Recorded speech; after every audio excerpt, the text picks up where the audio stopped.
এক সপ্তাহ 15 দিন আগে যাদের হুকুমে আইন বিভাগ চলতো, যাদের হুকুমে প্রশাসন চলতো, যাদেরকে দেখলে প্রশাসন স্যালুট দিত, মাত্র কয়েক দিনের ব্যবধানে ওই পুলিশগুলো তাদের হাতে হ্যামকড়া পড়াইলো, ওই পুলিশগুলো তাদেরকে আদালতের উঠাইলো, এবং কি যাদের হুকুমে মানুষদেরকে রিমান্ডের পর রিমান্ড দিত, আজকে আদালতে উঠানোর সঙ্গে সঙ্গে 10 দিনের রিমান্ড তাদের উপরে এসে গেছে। কুদরত কার? ওয়া মাকারু ওয়া মাকারাল্লাহ ওয়াল্লাহু খায়রুম মাকিরিন।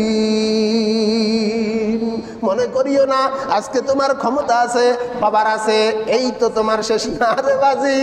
ফিসটা উল্টিতে বেশি সময় লাগে না। কোনোদিন স্বপ্নেও পাবে নাই আমরা আজকে আদালতের আসামি হয়ে যাব।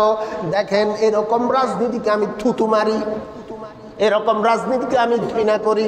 যেই রাজনীতি করার পরে আপনাকে চোরের মতো দেশ পালানো লাগে, যে রাজনীতির কারণে আপনাকে উলঙ্গ হয়ে এখন গতকালকে রাত্রে দেখলাম একটা পোশাক তার শরীরে নাই। আমি ঘৃণা করি এই রাজনীতি, থুতু মারি বাংলাদেশের পোষা রাজনীতি। এখন যারা সরকার গঠন করেছেন ডক্টর মোহাম্মদ ইউনূস এবং কি 16-17 জন সমন্বয়ের গঠিত বাংলাদেশের সরকারের কাছে আমাদের একটা আহ্বান। আমাদের তো হায়াত শেষ, 45-50 বছরের যদি বয়সের ধাক্কা লাগে আর বাঁচবো আর কয়দিন। তবে আপনাদের কাছে আমাদের একটা বিনীত অনুরোধ, আমাদের আগামীর প্রজন্মের জন্য একটা সুন্দর বাংলাদেশ গঠন করে যান। আপনারা যদিও মারাও যান, যতদিন আপনারা কবর থাকবেন সদগায়ে জারিয়ার সওয়াব আপনাদের কবরের ভিতরে যাবে। একটা সুন্দর বাংলাদেশ গঠন করে দিয়ে যান যদি পারেন। হিংসা, যে দেশে হিংসা থাকবে না, যে দেশে তারপর প্রতিহিংসার আক্রোশে বসবাস করবে না। আজকে আপনি আওয়ামী লীগ আছেন, কালকে আপনি নাও থাকতে পারেন, কিন্তু মনে করতে হবে আওয়ামী লীগ যখন সরকার গঠন করে, বিএনপিও আমার, জাতীয় পার্টি আমার, খেলাফত মজলিস আমার, জামাতে ইসলাম আমার, সর্বদলীয় মানুষ আমার। আর যদি বিএনপি ক্ষমতায় আসে, বিএনপিও অনুরূপ নীতি অবলম্বন করতে হবে। জাতীয় পার্টি ক্ষমতায় আসলে তারাও একই নীতি অবলম্বন করতে হবে। জামাতে ইসলাম ক্ষমতায় আসলে তারাও একই নীতি অবলম্বন করবে। তাহলে এই দেশের ভিতরে আর খুনাখুনি মারামারি হবে না। নহয় দেখা যাবে কি, এই যে 15-16 বছর আওয়ামী লীগকে নির্যাতন করেছে, এবারে যদি বিএনপি ক্ষমতায় আসে তারা নির্যাতন করবে, অথবা অন্য কোনো দল আসলে তারা নির্যাতন করবে, এরপরে তারা যাবে পরে আরেকজন এসে নির্যাতন করবে। তো আমাদের অবস্থা কি? একটা কথা আছে নোয়াখালীর ভাষা, হাড়ার হিলে ঘষাঘষি করতে করতে মুচ্ছে দফা। আমরা ঘৃণা করি এই রাজনীতি। যেমন কর্ম তেমন ফল। এই যে বারবার বলতাম, আমি যে বললে আপনারা হয়তো মনে করেন হুজুর প্রতিদিন একই কথা বলে। এখানে ব্যাগ টুপি আসল টুপি নয়, ব্যাগ জুব্বা আসল জুব্বা নয়। তোমার কালেমা আমার কালেমা, নেই কালেমার মিল। তোমার দাওয়াত আমার দাওয়াত, এই আবার মিল। ব্যাকের ইসলাম একই ইসলাম নয়, ব্যাকের জুব্বা একই জুব্বা নয়। আপনারা জুব্বা দেখলেই মনে করেন যে, আবার অনেকের সময় হুজুর এত বড় বড় দাড়ি রাখি সুদের উপরে টেয়া লাগায়। আসলে কি দাড়ির দোষ না হাতের দোষ? কার দোষ? এই যে কয় তো হজ করছে, হাজি সাহেব হাতে বলে 3-4 বার হজ করছে, এরা হজ করি কেন হাতে, তারপরে যে সুদ খায়, হজ করি কেন ঘুষ খায়। আসলে কি হজের দোষ না হাতের দোষ? হ্যাঁ, এই যে ব্যাগ দাঁড়ি আসলে প্রকৃত আসল দাঁড়ি নয়, ব্যাগ জুব্বা আসল জুব্বা নয়। সালমান এফ রহমান এই বদমাইশ যখন ধরা খাইছে, আপনারা তার আগের দৃশ্য আর পরের দৃশ্য দেখছেন। আগে তার মুখের ভিতরে দাঁড়ি ছিল বড় বড়, এখন আর দাঁড়িয়ে আছে। হায় হায়, এই দাঁড়ি কি আসল দাঁড়ি না নকল দাঁড়ি? ভণ্ড দাঁড়ি, ভণ্ড দাঁড়ি। এই দাঁড়ি আসল দাঁড়ি নয়। আমার বাড়ি হচ্ছে সেনবাগের দক্ষিণ মাথায়। এখানে আমার মা বাবা আত্মীয় স্বজন কেউ নেই, এই মুহূর্তে এখানে আমার আত্মীয় স্বজন কেউ নাই, কোনো কারণবশত যদি আপনারা আমার গলার উপরে ছুরিয়ে দেন, ইনশাআল্লাহ বুকে হাত দিয়ে বলতেছি, ইনশাআল্লাহ আল্লাহর হাজির করে বলতেছি, বুকে হাত দিয়ে বলতেছি, প্রয়োজনে কল্লা যাবে, তারপরেও ইসলামের কোন নীতির উপরে, দাড়ির উপরে, টুপির উপরে, পাঞ্জাবির উপরে হাত দিব না ইনশাআল্লাহ। তুই বেড়া যদি কর্ম খারাপ না করস, তুই দাড়ির উপরে কেন হাত দিলি, কেন হাত দিলি? এর দ্বারা প্রমাণিত হয় ব্যাগ দাড়ি সত্যিকারের দাড়ি নয়, ব্যাগ টুপি হকের টুপি নয়, ব্যাগ জুব্বা হকের জুব্বা নয়, এগুলো হচ্ছে ভণ্ডামি, এগুলো মানুষদের ঈমান নষ্ট করার জন্য একটা চক্রান্ত। আমি ওই বিষয়ে নাই গেলাম। আমার প্রশ্ন হলো আজকে জাতির কাছে যে এই সমস্ত ভণ্ডামি থেকে দূরে সরে আসেন। ক্ষমতা শক্তি পাবার কারো চিরকাল থাকে না। আজকে যারা পাবারে আছেন, বিশেষ করে এখনো তো নির্বাচন হয় নাই, যারা এই কয়েকজন সমন্বয়ক নিয়ে তারপরে যে এখন যারা সরকার গঠন করেছেন, আপনাদের কাছে বিনীত অনুরোধ, আমরা এই হিংসাত্মমূলক রাজনীতি চাই না। এই রাজনীতি সাধারণ মানুষে চায় না।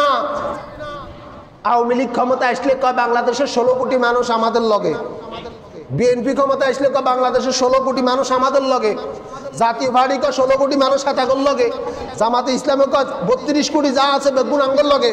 মানুষ আছে কত কোটি, যদি এত কোটি বেগুন এক দলের লগে থাকে? সম্পূর্ণ এগুলো মিথ্যা কথা, সম্পূর্ণ বোকাস কথা। ক্ষমতা ছাড়ো চিরজীবন থাকে না। আপনাদের কাছে অনুরোধ করব, আমরা যদি পারেন আমাদের আগামীর প্রজন্মের জন্য একটা সুন্দর বাংলাদেশ রেখে যান। এর মানিক মিয়া ছেলে, আপনার ছেলে কয়জন? 3 জন না বোধহয়? 3 জন। এখন 3 জন ছেলে 3 জন এক দল করবে এমন কোনো গ্যারান্টি আমরা দিতে পারেন না। আপনার জন্য তো 3 জন সন্তানই সমান। আপনি এদেরকে লালন পালন করাই বড় করেছেন। 3 জনের ভিতরে হয়তো কোনো গা আওয়ামী লীগ করবো, কোনো গা বিএনপি করবো, কোনো গা জামাতে ইসলাম করবো, অথবা কোনো অন্য কোনো মতের হবে। কিন্তু এই যে ভাই ভাইয়ের ভিতরে হিংসা, আপনার ছেলে 3 মত, এটা হইতে পারে, করাটাই স্বাভাবিক। এটা রাজতন্ত্র নয়, এটা গণতন্ত্র। এটা কি রাজতন্ত্র দেশ? গণতন্ত্র। আওয়ামী লীগ করা অপরাধ না, বিএনপি করা অপরাধ না, জামাতে ইসলাম করা অপরাধ না, যেই যে মতের হোক, কিন্তু দল করা অপরাধ না।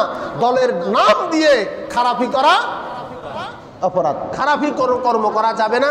আমি সকলের কাছে উদাত্ত আহ্বান জানাবো, আজকে আপনার ক্ষমতা আছে বলে, আজকে আপনার পাওয়ার আছে বলে আল্লাহর ওয়াস্তে খারাপ কর্মকাণ্ড করবেন না।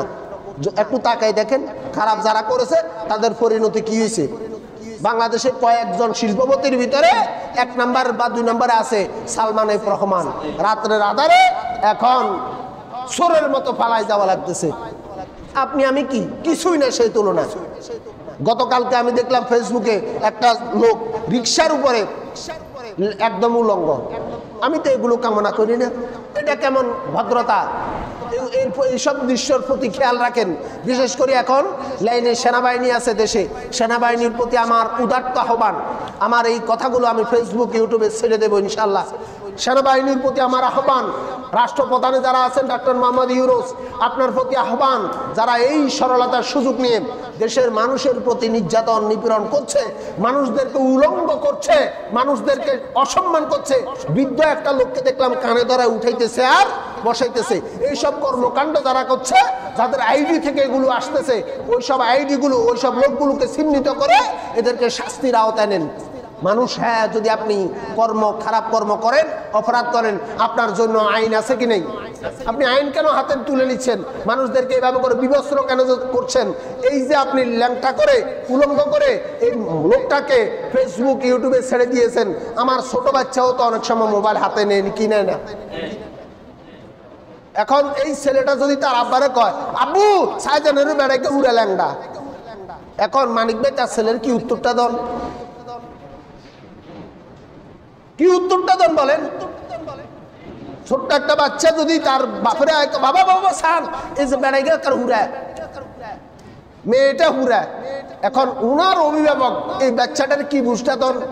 আল্লাহর ওয়াস্তে তোদের পা ধরে বলতেছি, যারা এই খারাপ খারাপ কাজগুলো করতেছ, তোমাদের পাও ধরে আমি বলতেছি, এসব নোংরামি তোমরা করবা না, এসব খারাপই করবা না।